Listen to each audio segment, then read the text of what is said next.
"I want that human, mother," said the Orc princess, unaware that his father was a powerful king. There are moments in life when wanting something changes everything, when a simple desire becomes the first domino that topples an entire world. This is the story of an Orc princess who pointed at a prisoner and said 4 words that would start a war. She didn't know he was a prince. He didn't tell her. And that lie would break both their hearts and nearly destroy 2 kingdoms. The dungeons of the Bloodstone Fortress smelled like every dungeon in the world. Iron, desperation, and the particular stench of hope dying slowly. But Princess Rucker didn't notice. She'd been coming down here since she was 12, when other noble Orc children were learning proper etiquette and the 73 ways to hold a ceremonial blade without dishonoring your ancestors. Rucker preferred the dungeons. Down here, everyone was honest. Pain made people truthful in ways palace politics never could. She walked past the cells with the confidence of someone who'd never been caged. Leather boots making sharp sounds on stone, each step deliberate. The guards straightened when they saw her. One dropped his drinking horn. Rucker had that effect. Not because she was particularly frightening. At 5'9", she was actually short for an Orc, but because she had her mother's eyes. The kind of eyes that made grown warriors reconsider their life choices. "New prisoners from the border raid?" Rucker asked Guard Captain Dersha, who stood at attention with the posture of someone who'd been standing at attention for so many years, her spine had forgotten how to relax. "Yes, Princess. 15 humans, caught sneaking through Wolfpine Pass." Dersha's missing left eye socket stared at Rucker with the intensity of an eye that was still there. She refused to wear an eye patch. "Let enemies see what happens," she always said, "when they get too close." Rucker moved along the cells. Most prisoners looked exactly like prisoners, defeated, dirty, counting days they'd never see again. But then she saw him. Cell 7. A young human man sat with his back against the stone wall, chin up, eyes forward, not defiant, not broken, just present. Like he was simply waiting for something, though Rucker couldn't imagine what. He had brown hair that fell into dark eyes, a jaw that suggested he'd thrown a few punches in his life, and hands that were calloused, but not from farming. There was something about the way he held himself, something that didn't match his torn clothes and dirt-smudged face.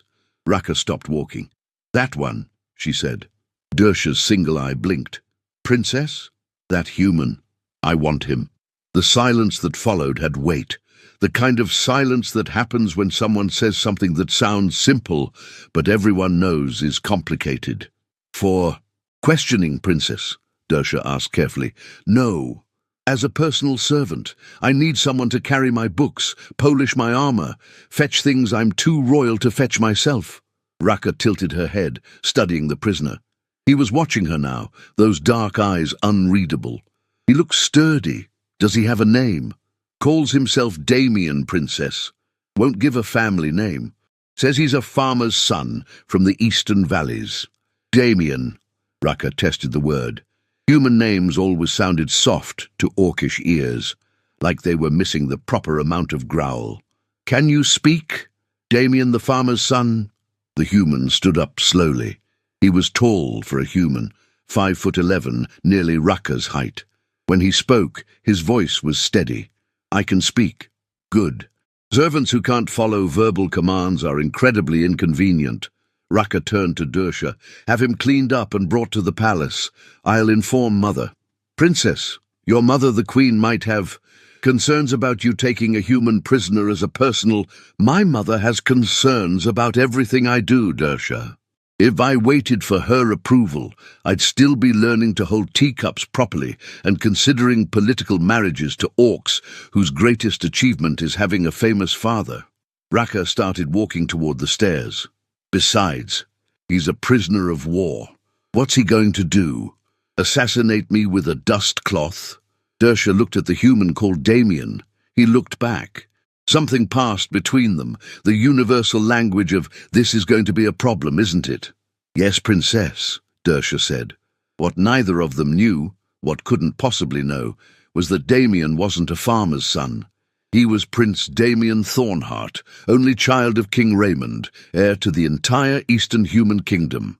He'd been leading a small diplomatic scouting party when they'd been ambushed by an orc patrol that had no interest in diplomatic immunity.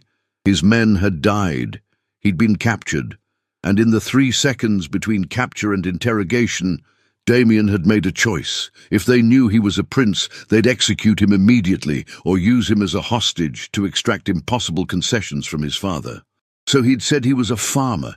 He'd hidden the silver medallion his mother had given him before she died, the one with the royal crest inside, beneath his shirt against his skin, and he'd waited to see if he'd survive long enough to escape. He hadn't expected a princess to claim him as a servant. As Dersha unlocked the cell, Damien touched the medallion through his shirt. Still there. Still hidden.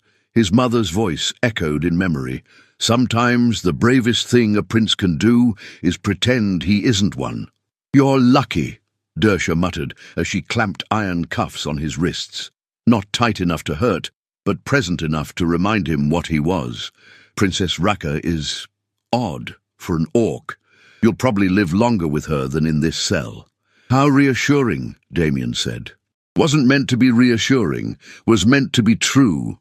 Dersha pulled him toward the door. "One thing, human, if you try anything that threatens the princess, I won't kill you quickly. I'll do it slowly enough that you'll beg for the cell back.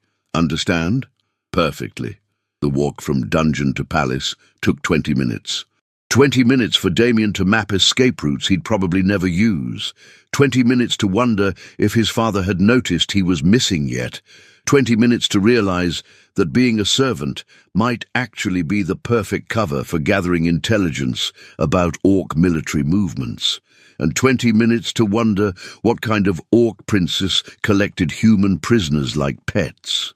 The palace was different from human castles, where human architecture reached for the sky. Orc structures dug into the earth, all thick stone and heavy timber, built to withstand sieges that could last decades. The aesthetic wasn't beautiful in the way human palaces were beautiful. It was beautiful in the way a mountain was beautiful. Inevitable, immovable, ancient. Mokka the healer was waiting in a side chamber. He didn't speak. Mokka never spoke, but his eyebrows did enough talking for 10 people. When he saw Damien, both eyebrows shot up in an expression that clearly said, "Another one? Really?" "Princess's orders," Dersha said. "Clean him up." Mokka grunted, concerned grunt, gestured to a large stone tub, "Sit," and began preparing hot water with movements that suggested he'd done this many times before and found it tedious every single time. The bath was the first hot water Damien had felt in 6 days.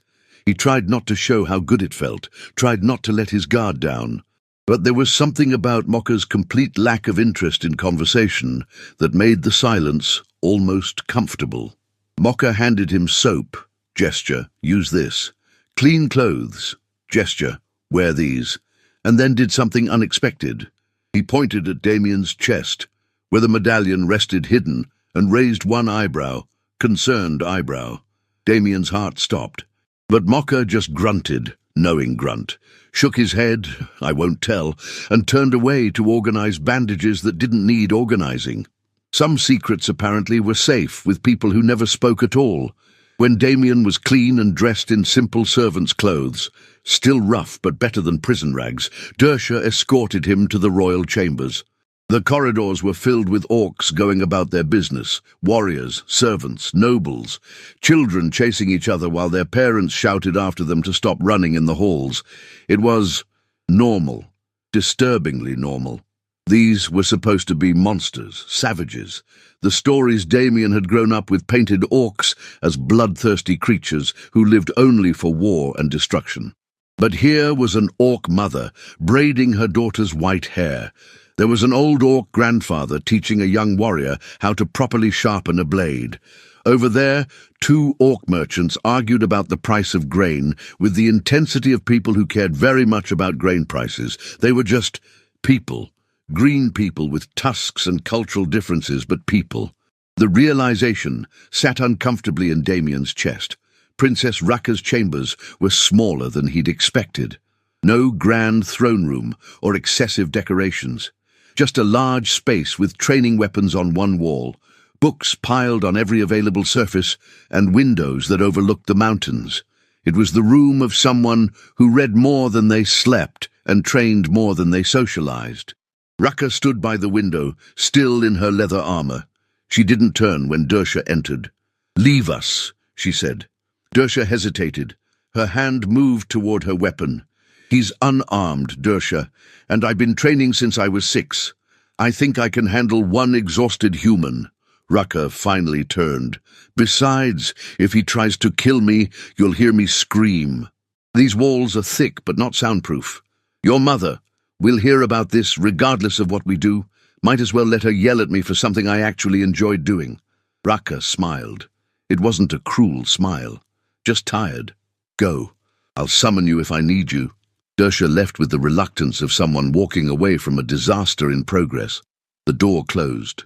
Damien and Raka stood 10 feet apart, studying each other. "So," Raka said finally, "Damien the farmer's son, are you going to try to kill me?" "No." "Are you going to try to escape?" "Not immediately." "Honest." "I like that." Raka moved to her desk. More accurately, her desk-shaped pile of papers and books. "Most servants lie about the escape thing. They say, 'No, princess, never, princess. I love being enslaved, princess. I prefer you.' Glad to be preferred. Don't be smug. You're still property." But her tone lacked the edge that should accompany that statement. "Sit." Damien sat in a wooden chair that was definitely built for someone orc-sized. His feet barely touched the ground. Raka pulled out a piece of parchment and a quill.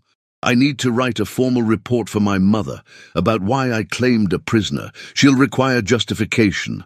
Help me make this sound official." "You want me to help you justify enslaving me?" "See, when you say it like that, it sounds bad." Raka tapped the quill against her tusk, a gesture Damien would learn was her thinking tell. How about this? In an effort to improve human-orc relations through cultural exchange and demonstration of mercy, I have selected a prisoner for personal service, thereby showing that orcs can be magnanimous conquerors. That's actually not terrible. I know. I'm very good at making terrible things sound reasonable. It's a family trait." Raka started writing. "My mother does it with war. I do it with everything else." The scratching of quill on parchment filled the silence. Damien watched her write. Her handwriting was surprisingly elegant for someone who probably spent more time holding swords than pens. "Why did you really choose me?" Damien asked.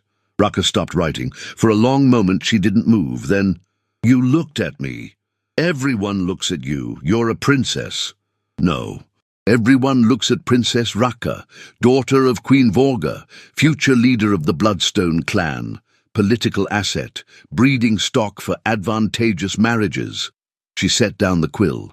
"You looked at me like I was just a person walking past your cell, like you were measuring me as me, not what I represented. I was measuring whether you were going to have me executed. See? Honest and practical. Excellent qualities in a servant." Raka smiled again. This time it reached her eyes. "Also, I've never had a human servant before. I wanted to see if the stories were true." "What stories?" "That humans are weak, fragile, inferior." She leaned back in her chair. "Are you?" Damien thought about his answer carefully. "We break more easily. We don't live as long. We're smaller." He met her eyes. "But we're not inferior, just different." "Different," Raka repeated. "I like that word better than the ones we usually use." It was such a small moment, just 2 people from different species agreeing on a word, but Damien felt something shift, something that would matter later, though he didn't know it yet. What he did know was that the silver medallion pressed against his chest felt heavier than before. Every moment he didn't tell the truth was another stone added to a wall that would eventually have to come down. But not today. Today, he would survive. Today, he would be Damien the farmer's son, and he would hope that tomorrow he'd still be alive to regret it. The first week was strange. Damien had expected cruelty, expected to be worked until exhaustion, beaten for small mistakes, treated like the enemy he technically was. That's what prisoners were for, weren't they? Suffering? But Princess Raka was nothing like what he'd expected. She gave him a small room next to her chambers, not a cell, an actual room with a bed and a window. She asked his opinion on things. She taught him Orcish words, while he taught her human ones. When he cleaned her armor, she sat nearby reading battle strategies aloud, asking what he thought of the tactics. "You do realize I'm your enemy," Damien said one afternoon while polishing her ceremonial shoulder plates. "Are you planning to overthrow the Orcish Empire?" Raka asked, not looking up from her book. "Not actively." "Then you're not my enemy. You're just someone who happened to be born on the wrong side of a border, drawn by people who died centuries ago." She turned a page. "I've been thinking about that a lot lately. How much of war is actual conflict versus inherited grudges we're too proud to let go?" Damien paused mid-polish. "That's surprisingly philosophical for someone in an army family. My mother leads the army. I read about why armies shouldn't exist. It's a whole thing between us." Raka closed the book. "Tell me about human farms. Your family's farm." The lie came easily now. Too easily. Damien had practiced his fake backstory so many times it almost felt real. Small. 20 acres. We grew wheat mostly. Some vegetables. My father wanted me to take over, but—" he shrugged. "I wanted to see more of the world first. And instead you got captured by orcs.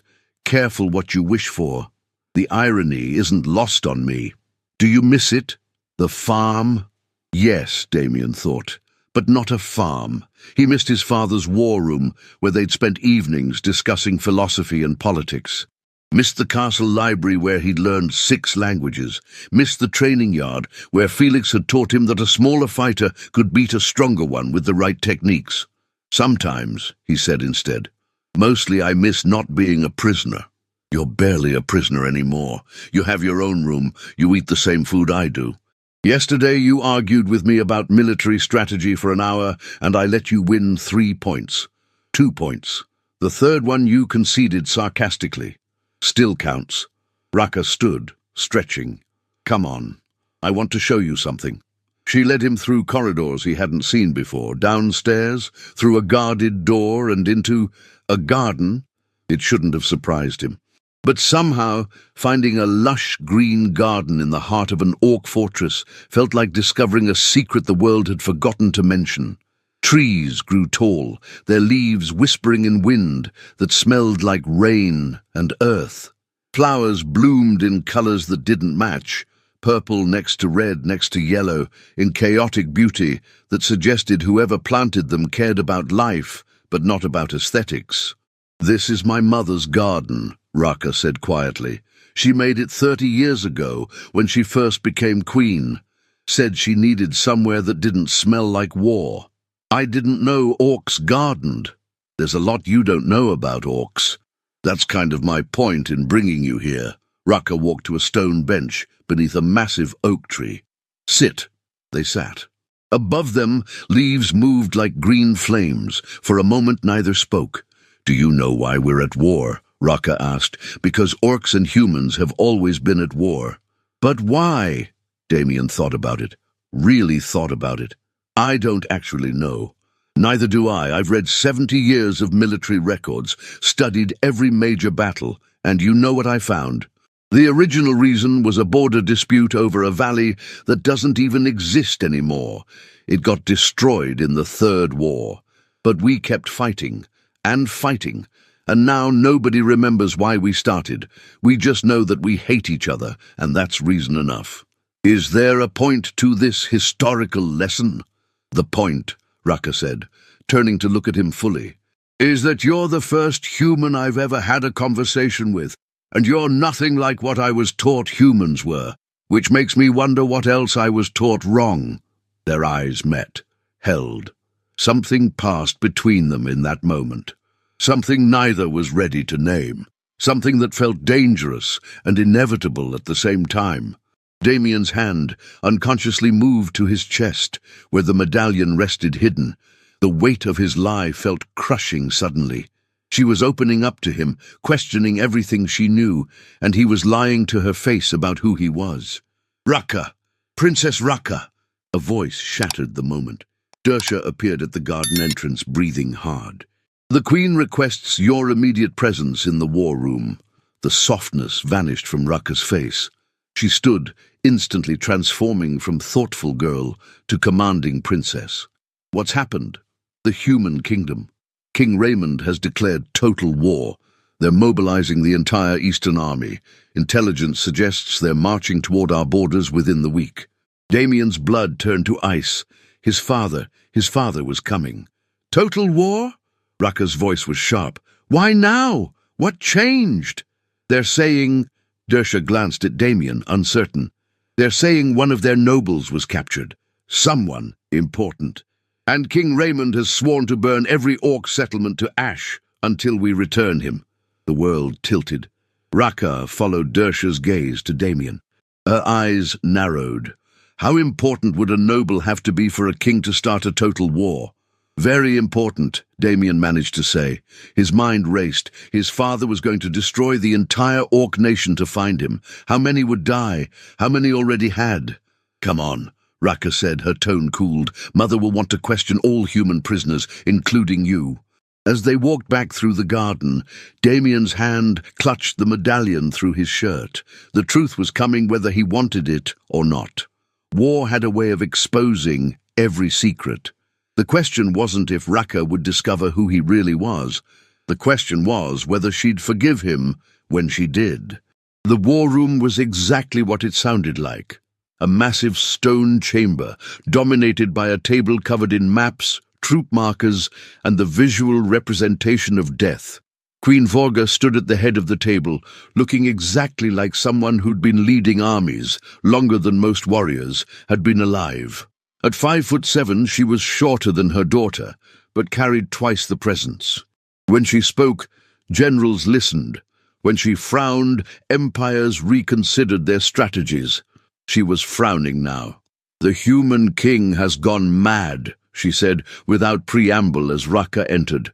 "He's threatening to exterminate every orc between here and the sea unless we return whoever we captured. He's calling them a prince, but according to our records, we captured no nobility in that border raid.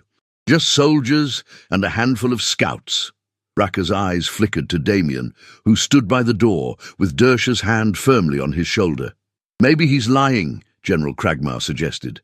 The massive orc warrior had 3 skulls hanging from his belt, the ones he consulted before major decisions. Humans lie. It's their primary tactical advantage.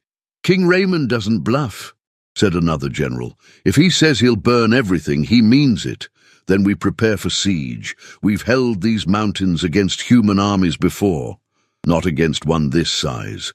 Intelligence reports suggest he's mobilized everything. Every knight, every soldier, every farmer who can hold a spear.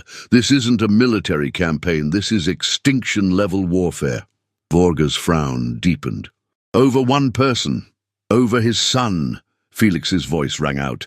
Everyone turned. A human man stood in the doorway, grey-haired, dignified, with the bearing of someone who'd spent a lifetime in royal courts.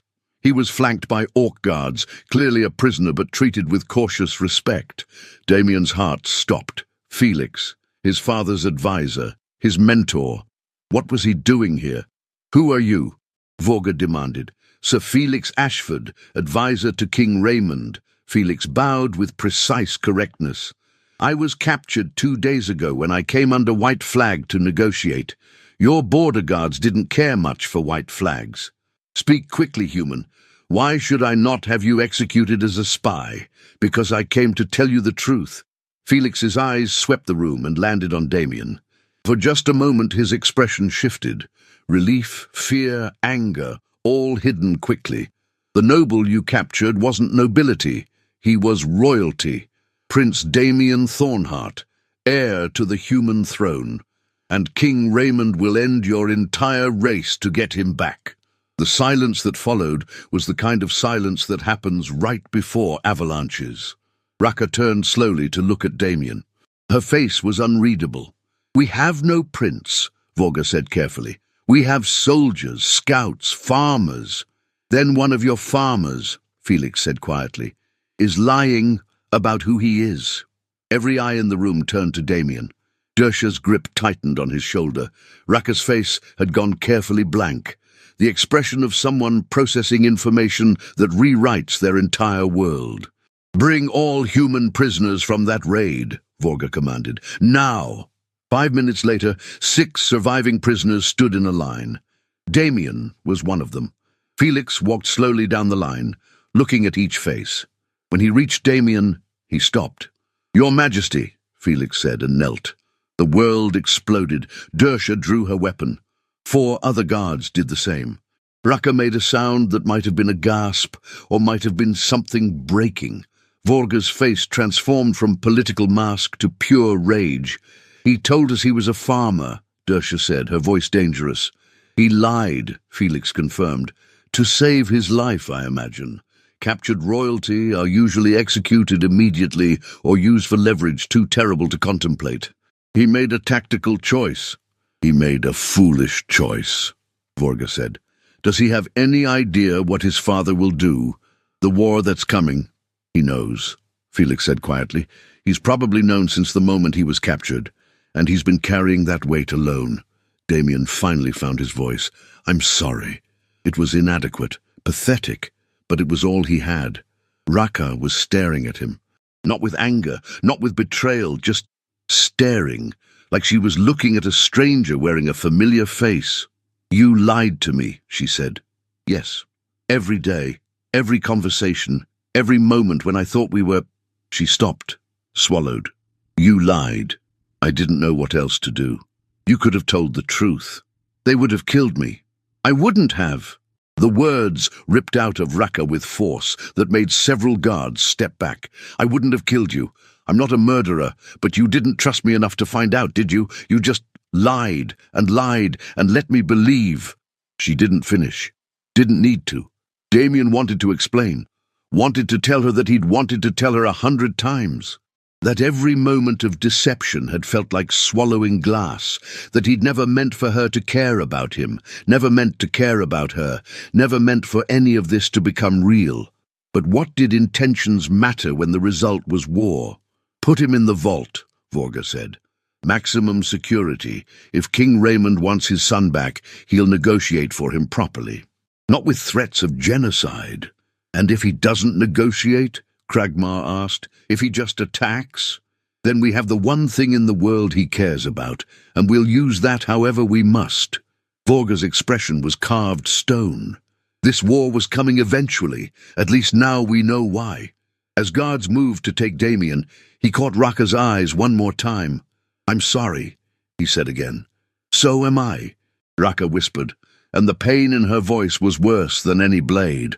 They dragged him from the room, down different corridors, deeper than the dungeons he'd started in, to a vault built to hold things too valuable or too dangerous to keep anywhere else. The door was 6 inches of solid iron. The cell beyond had no windows, no light except what came from the corridor.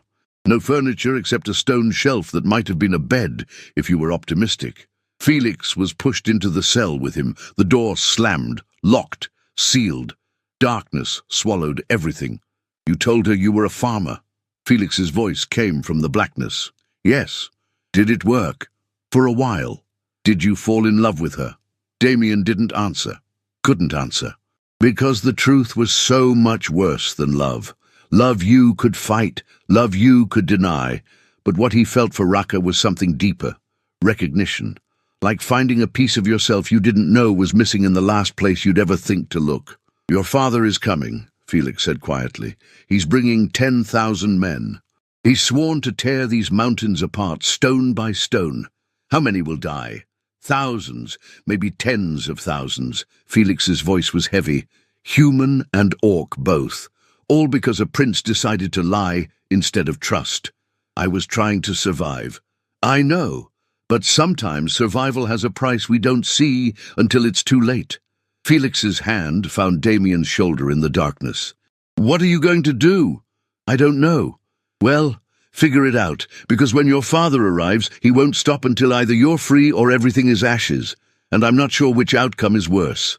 Damien leaned his head against cold stone. Somewhere above, Raka was probably in her room, maybe crying, maybe furious, maybe both. He touched the medallion at his chest. The secret that had destroyed everything. His mother's voice echoed in memory. Sometimes the bravest thing a prince can do is pretend he isn't one. She'd been wrong. The bravest thing he could have done was tell the truth, even if it killed him. Now the only question was, could he find the courage to do it now, when it mattered most? When the cost wasn't just his life, but the lives of everyone caught between two kingdoms that had forgotten how to be anything except enemies. Outside the cell, he heard footsteps, multiple guards. Then Vorga's voice, cold and commanding. "Prepare him for transport. King Raymond wants his son back. He'll get him back in pieces if necessary." The war was here, and Damien had brought it. 3 days passed in the vault. 3 days of darkness broken only when guards brought food. 3 days of Felix explaining in careful detail how badly Damien had miscalculated everything. "Your father isn't just angry," Felix said on the 3rd night. "He's destroyed. You're all he has left after your mother died. When he got word you were captured, he didn't think strategically. He didn't consider politics or casualties. He just thought, my son is in danger, and he mobilized everything. I didn't ask him to do that. Love doesn't ask permission." Felix's voice carried decades of watching kings make terrible decisions for beautiful reasons. "Do you know what he told me before I left? He said, 'Bring him home or bring me proof he's dead.' I won't live in uncertainty. So this is my fault, all of it. No, this is the fault of generations who chose war over understanding. You're just the match that lit a fire that was always waiting to burn." Felix paused. "But you could be the water too, if you're brave enough." Before Damien could ask what that meant, the vault door opened. Light spilled in. Damien and Felix squinted against sudden brightness. Silhouetted in the doorway was Raka. "Out," she told the guards. "Both of you. Princess, the Queen specifically ordered. I'm giving you a new order. Leave. Close the door. Don't come back until I call." The guards exchanged looks, but when a princess used that tone, you obeyed. They left. The door closed. Not locked, just closed. Raka stood in the corridor light, her shadow stretching into the cell. She'd been crying. Damien could see the evidence even in dim light. The redness around her eyes, the way she held herself like someone keeping broken pieces together through sheer will. "I've been thinking," she said finally, "about trust, about lies, about why we believe what we believe. Raka, don't, just listen." She took a breath.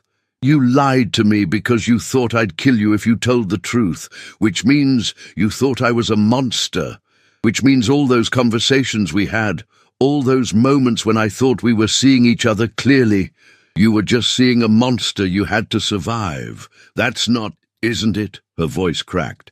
"Be honest, Damien, or should I call you Prince? Your Highness, what's the proper title for someone who made me fall in love with a person who doesn't exist?" The words hung in the air like smoke after a fire. "I never meant for you to— I know." Raka's shout echoed off stone. "I know you didn't. That's what makes it worse. You weren't trying to hurt me, you were just trying to survive. And somehow I became collateral damage in your survival strategy. Everything I told you was true, except my name and my father's profession. Except the only things that mattered." She stepped into the cell. "Do you know what's happening up there? Your father's army is 3 days away. My mother is preparing for total war. We have supply lines organized, defensive positions established, and a strategy that will kill approximately 30,000 humans and 18,000 orcs in the first month alone. That's before starvation, disease, and the inevitable collapse of both kingdoms' economies." She pulled something from her pocket, held it up. The silver medallion caught the light. Damien's hand went to his chest. "It was gone. When had— Mokka found it when he treated a cut on your ribs 2 days ago. He gave it to me, didn't say a word, because he never does, but his eyebrows said plenty. Raka opened the medallion. Inside, the royal crest gleamed. A lion. How poetic. The brave prince hiding among the monsters. I was going to tell you. When? After the war? After my mother executed you? After your father burned my home to the ground? She closed the medallion with a snap. Or were you just going to keep lying until someone died? I don't know. The admission ripped out of him. I don't know what I was going to do. Every day I woke up and thought, today I'll tell her, and every day I couldn't because what if you did kill me? What if telling the truth made everything worse? So I just kept lying, and lying, and lying until the lie was too big to ever fix. Silence. Then, I wouldn't have killed you. You don't know that. Yes, I do. Raka sat down on the stone floor, suddenly looking exhausted. You want to know how I know? Because 3 days ago, when I found out who you were, my first thought wasn't traitor or enemy or liar. It was, he must have been so scared. My first instinct was to protect you, even knowing you'd lied, even knowing what was coming. I wanted to protect you. She laughed bitterly. I'm an idiot. You're not. I am. I fell in love with a lie. You fell in love with me. The lie was the name. Everything else was real. Was it? Raka looked at him. The conversations about peace, about questioning war, about building bridges instead of burning them, were those real? Or were you just saying what I wanted to hear? Damien moved to sit beside her, slowly, giving her space to object. She didn't. Every word was real, he said quietly. The man you knew, that's me. That's who I am when I'm not wearing a crown, or leading diplomatic missions, or being the heir everyone needs me to be. That's the person I want to be, someone who questions, who thinks, who believes war is a failure of imagination, not an inevitability. And your father, what does he believe? He believes I'm worth burning the world for. Damien closed his eyes. He's not a bad man, Raka. He's just a father who lost his wife and can't bear to lose his son too. He's making terrible decisions for the best reasons. The best reasons still kill people. I know. They sat in silence. Two young people who'd somehow become the center of a war neither wanted. I have a plan, Felix said suddenly from the darkness. Both of them had almost forgotten he was there. It's insane, likely to get us all killed, but it's better than the alternative. What's the alternative? Raka asked. War. Genocide. The end of any possibility that orcs and humans can ever see each other as anything except enemies. Felix moved into the light. Your mother wants to use Damien as leverage. His father wants to use force to take him back. Both strategies end in maximum bloodshed. So what's your plan? Damien walks out of here, publicly, voluntarily, with you beside him. Felix looked between them. You go to the battlefield together, you stand in front of both armies, and you tell them the truth. That's not a plan, Damien said. That's suicide. Maybe, or maybe it's the only honest thing left to do. Felix's voice was gentle. You started this with a lie. End it with the truth. Both of you. Show two armies that have forgotten how to see each other's humanity, what it looks like when two people from different worlds choose peace. My mother will never allow it, Raka said. Your mother is a queen, but you're a princess. You have authority. Use it. His father will never listen. His father loves him. And fathers, when given the chance to save their children without bloodshed, will take it. Felix smiled sadly. I've known Raymond for 30 years. He doesn't want war. He wants his son. Give him both a son and a reason to hope, and he'll choose hope. And if you're wrong, Damien asked, if we walk out there and both armies just kill us, then at least you'll die honest. Together. Having tried, Felix put a hand on each of their shoulders, which is better than dying apart, still lying, while thousands die for a truth that never got told. Raka looked at Damien. What do you think? I think it's insane. That's not an answer. I think, Damien took a breath, I think lying got us into this. Maybe honesty is the only way out, even if it kills us. Even if it kills us, Raka repeated. She held out her hand.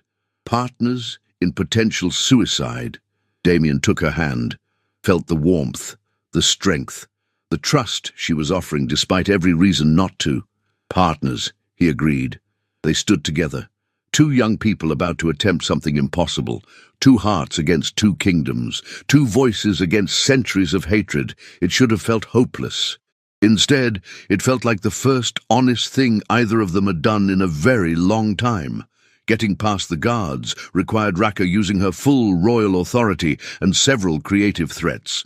Getting past her mother required showing up in the war room with Damien at her side before Vorga could order them apart. "What is the meaning of this?" Vorga demanded. "I'm stopping a war," Raka said. "Or trying to. By bringing the prisoner into our war room? By bringing someone who has a plan that doesn't end in mass death." Raka's voice was steady despite her hands shaking. "Mother, we can't win this war. Not really. Even if we survive the initial assault, King Raymond will keep coming. He'll call in every human kingdom between here and the sea. They'll unite against a common enemy, us, and we'll be exterminated. You know this. Your generals know this. We're preparing to die with dignity, not to survive." Vorga's silence confirmed the truth. "But there's another option," Raka continued. "We give him back his son, not through ransom, not through negotiation, freely, as a gesture of good faith. And Damien and I walk out to meet both armies together. We show them what could be instead of what has always been." "Impossible." "Necessary," Felix said, stepping forward. "Your Majesty, and I use that title with respect, this war will end your nation. You must know this. I know that humans have been trying to end our nation for 3 centuries. This is just another attempt. No. This is the final attempt, because this time we're not fighting for land or resources or old grudges. We're fighting for one boy, and that singular focus makes us infinitely more dangerous." Felix's voice was quiet. "Give him back. Not because you're weak, because you're wise enough to recognize a war you cannot win." "And what guarantee do I have that King Raymond won't attack anyway?" "None," Damien said, "except my word. And I know what my word is worth to you now. Nothing, because I lied. But I'm telling the truth now. If you let me walk out of here with Raka, I will do everything in my power to stop this war, even if it means standing against my own father." Vorga studied him. Her face was unreadable. "You would betray your father for us?" "I would honor my father by saving him from becoming a mass murderer. There's a difference." The war room was silent, except for breathing and the distant sound of armies preparing for battle they'd never fought. Finally, Vorga spoke. "If I allow this insanity and you fail, if both of you die out there or if your father attacks anyway, what do we gain?" "The moral high ground," Raka said. "The ability to say we tried peace. And maybe, just maybe, the knowledge that one orc princess believed peace was worth dying for." "You sound like your father," Vorga said quietly. "Before the wars made him bitter. Then maybe it's time we remembered what we were, before we forgot how to be anything except warriors." Mother and daughter looked at each other. Decades of disagreements and love and frustrated hopes passed between them in that gaze.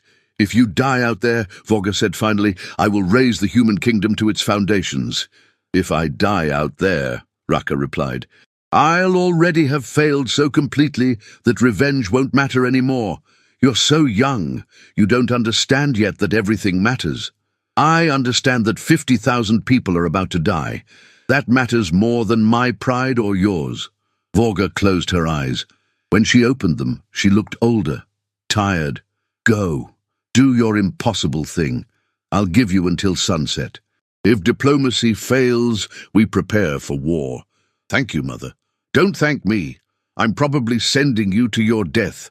Vorga's voice cracked just slightly. "But you're right. This war ends in our extinction either way. At least your way offers dignity." They rode out an hour later, no weapons, no armor.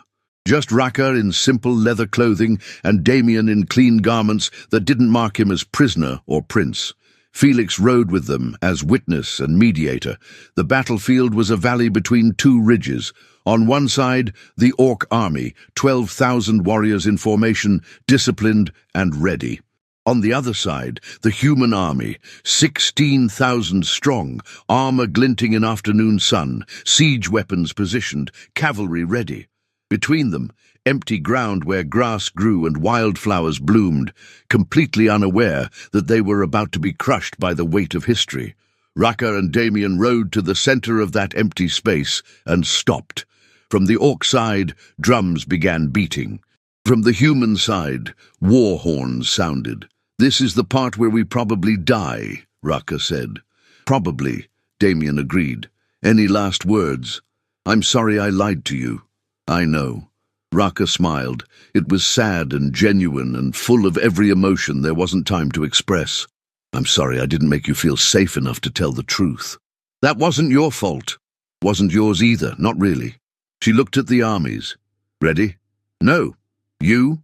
"Not even a little." They dismounted, stood in the grass together, waited. From the human side, a figure rode forward. King Raymond, older than Damien remembered, more worn, but still radiating the authority of someone who'd ruled for 30 years. He stopped his horse 20 feet away. "Damien," he said. Just that. Just his son's name, carrying all the weight of 3 weeks of fear and fury and relief. "Father, I'm taking you home now." "Not yet." Damien didn't move toward him. "There's something I need to say first, something you need to hear. Both armies need to hear. We can talk at home." "No!" The word echoed across the valley. "We talk here. Now. In front of everyone. Because what happens next determines whether we build peace or guarantee mutual destruction." Raymond's face hardened. "You're in no position to make demands. I'm in the only position that matters. I'm the reason you're here. I'm the reason 50,000 people are about to kill each other." Damien's voice carried across the field. "I'm the LIE that started this war. So let me be the truth that ends it." Silence. Then Raymond dismounted, walked forward until he stood before his son. "Speak." Damien turned to face both armies. Rakkar stood beside him.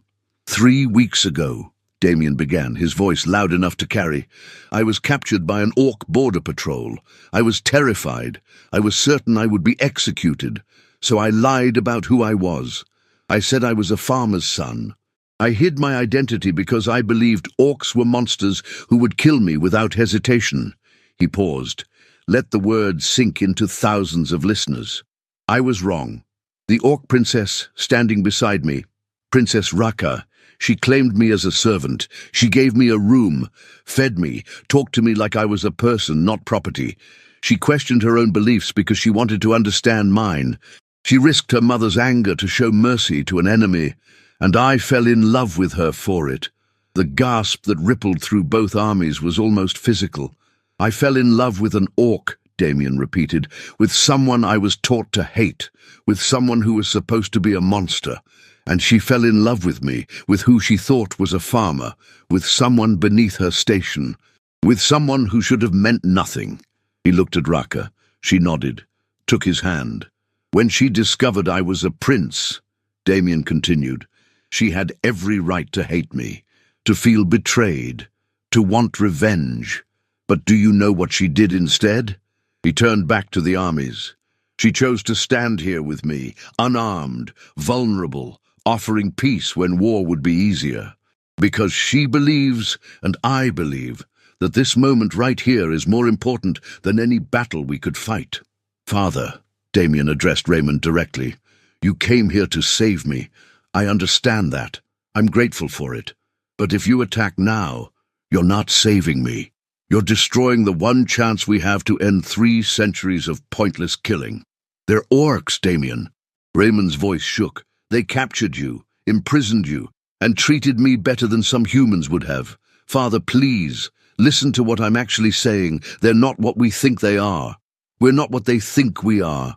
We're all just people trying to survive in a world that keeps telling us we have to be enemies."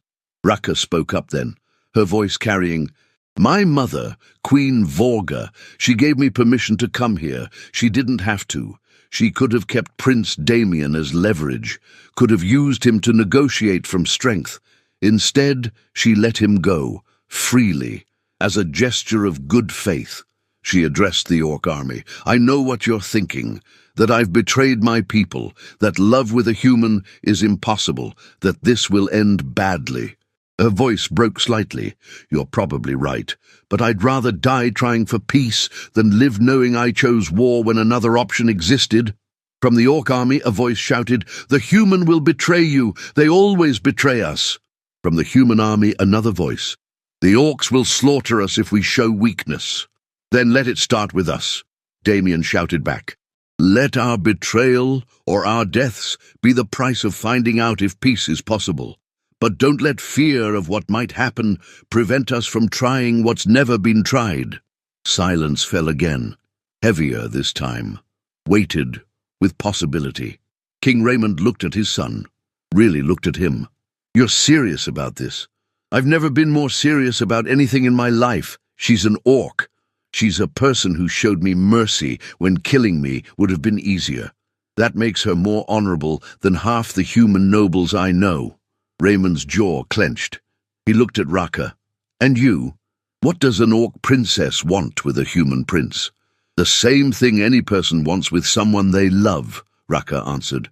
"A chance. Just a chance to see if we can build something better than what we inherited." "This is insane." "Yes," Raka agreed. "Absolutely insane. But staying sane hasn't worked for 300 years. Maybe insanity is exactly what we need." Raymond was quiet for a long moment. Then he looked past them to where Queen Vorga sat on horseback at the front of the orc army. Their eyes met across the battlefield. 2 leaders, 2 kingdoms, 2 choices. Raymond raised his voice. "Queen Vorga, do you agree to cease hostilities if I withdraw my army?" Vorga rode forward slowly, stopped beside her daughter. "Do you agree to recognize orc sovereignty over the mountain territories? If you agree to recognize human sovereignty over the lowland valleys and the contested border zones? Joint governance, equal representation, a council where both species have voice. You propose the impossible. I propose what my son believes is possible, and he's earned the right to be heard." Vorga looked at Raka. "Daughter, this is what I want, mother. This is what I'm willing to die for. You might still die for it. Peace agreements can fail. Hatred runs deep. Then let it fail honestly. Let us say we tried." Raka's eyes were bright with unshed tears. "Please." Vorga's face softened almost imperceptibly. "You really love him." "I really do, even though he lied to you. He was scared. Fear makes us all do stupid things, but he's telling the truth now. That's what matters." Vorga turned to Raymond. "If I agree to this madness, if we attempt peace, and your people break the agreement, I will finish what we started today. Do you understand?" "If my people break the agreement," Raymond said quietly, "I'll help you finish it. Because they'll have proven they learned nothing from this moment." Slowly, impossibly, Vorga extended her hand. Raymond stared at it. An orc hand, green skin, calloused from weapons and war, offering peace. He took it. The sound that rose from both armies wasn't quite cheering. It wasn't relief or joy or celebration. It was something more complex: confusion, hope, skepticism, and the tentative belief that maybe, just maybe, the world could change. Damien felt Raka collapse against him, not from injury, from the sheer weight of tension releasing. "We did it," she whispered. "We survived," he corrected. "That's not the same as succeeding." "It's a start." "It's a start," he agreed. Felix rode up, dismounted, and put hands on both their shoulders. "That was either the bravest or stupidest thing I've ever witnessed, possibly both." "What happens now?" Raka asked. "Now?" Felix smiled. "Now comes the hard part. Making good on all those impossible promises, building trust between people who've only known hate, creating peace when war is all anyone remembers. That sounds harder than what we just did. It will be. Peace is always harder than war. War just requires hate. Peace requires hope. And hope is exhausting." Raymond approached. Up close, Damien could see how much the last weeks had aged him. "Son, father, we need to talk. About many things. About what happens next. About her." He glanced at Raka. "But first," his voice broke, "first, I just need to hold my son and remember how to breathe." He pulled Damien into an embrace, held him like he was afraid letting go would make him disappear again. "I'm sorry I scared you," Damien said. "I'm sorry I raised you in a world where lying seemed safer than trust." Vorga approached Raka. "Daughter. Mother. That was foolish. I know. It was also brave. Your father would have been proud." "Would have been, past tense," Vorga smiled slightly, "is proud, wherever he watches from." They didn't embrace. Orcs showed affection differently than humans, but Vorga placed her hand on Raka's shoulder. For orcs, it was the equivalent of what Raymond had done. The armies began to stand down, weapons lowered, siege equipment packed up. Soldiers who moments ago had been ready to die looked at each other across the valley with something new in their eyes. Not quite friendship, not yet, but not quite enmity either. Something in between, something unnamed, something possible. As the sun set over the valley, 4 people stood together in the growing darkness. 2 humans, 2 orcs, bound by blood and choice and the fragile hope that maybe, just maybe, they could build a world where those differences didn't require violence. It wasn't a happy ending. Not yet. There would be challenges ahead, resistance, prejudice. People on both sides who couldn't let go of generations of hate. But it was a beginning, and sometimes beginnings are enough. 6 months later, the first Human-Orc Council met in a neutral fortress built specifically for the purpose. It was ugly architecture, neither human nor orc, a compromise between aesthetics that satisfied neither side but offended both equally, which made it perfect.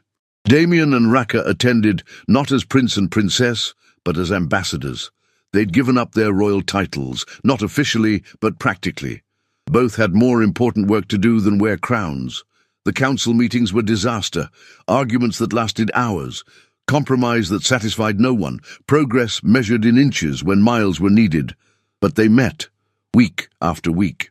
And somehow, slowly, impossibly, things changed. Trade routes opened. Joint patrols were established on borders. A human child waved at an orc merchant, and the orc waved back. An orc family sheltered a human traveler during a storm. Small moments, insignificant individually, but collectively they added up to something that looked almost like peace. On the 6-month anniversary of the day they'd walked into that valley, Damien and Raka stood on a balcony overlooking the fortress courtyard. Below, human and orc delegates argued about fishing rights with the passion of people who cared about fishing rights instead of genocide. "Do you regret it?" Damien asked. "Which part? Falling in love with you? Almost starting a war? Giving up being a princess? Any of it?" Raka thought about it. "Sometimes I miss the simplicity of being royal. Someone tells you what to do, you do it, everyone pretends to be happy. This," she gestured at the courtyard, "this is messy and hard, and half the time I'm not sure we're making any progress at all." "That's not an answer." "I don't regret it." She took his hand. "I regret that it was necessary. I regret that the world was so broken we had to risk everything to try fixing it. But I don't regret choosing you, choosing this. Even though I lied to you?" "You apologized. I forgave you. That's what people do when they love each other." She smiled. "Besides, I lied too." "About what?" "I told you I wanted you as a servant. Truth is, from the moment I saw you in that cell, I wanted to know if an orc could love a human, if breaking centuries of hate was possible. You were never a servant. You were always an experiment." "That's actually kind of terrible." "I know. Apparently we're both liars, perfect for each other." They stood together as the sun set. Below them, the world continued its messy work of learning to be better. It wasn't perfect, it wasn't easy, but it was real. "Do you think it'll last?" Raka asked. "This peace we're building?" "I don't know. Maybe not. Maybe in a year or 5 years or 50 years, we'll be right back where we started. Old hatreds are hard to kill." "That's not very optimistic. Here's the optimistic part. If it fails, at least we'll know we tried. At least we'll have proof that peace is possible, even if it's temporary." And maybe the next generation will learn from our attempt. Maybe they'll do better. You really believe that? I have to. Otherwise, what's the point? Raka leaned against him. You know what the worst part is? I can't even hate the people who still want war, because I understand them. Fear is easier than hope. Hate is easier than trust. They're not evil. They're just scared. So what do? We keep trying. We keep showing up. We keep building bridges until either the bridges hold or we run out of materials. She turned to face him. And when I get tired, when I want to quit and go back to being a princess who just follows orders, you'll remind me why we're doing this. And when I get tired, I'll remind you. That's what partners do. Partners in potential suicide. Partners in impossible hope. They kissed as the sun disappeared below the horizon. Somewhere in the darkness, both their kingdoms existed, flawed, complicated, full of people trying to unlearn generations of hatred. It would be hard. It would be slow. Many would resist. Some would never change.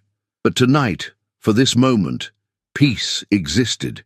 And two people who'd started as enemies stood together, believing that maybe, just maybe, the world could learn to do the same. The war didn't end because they fell in love.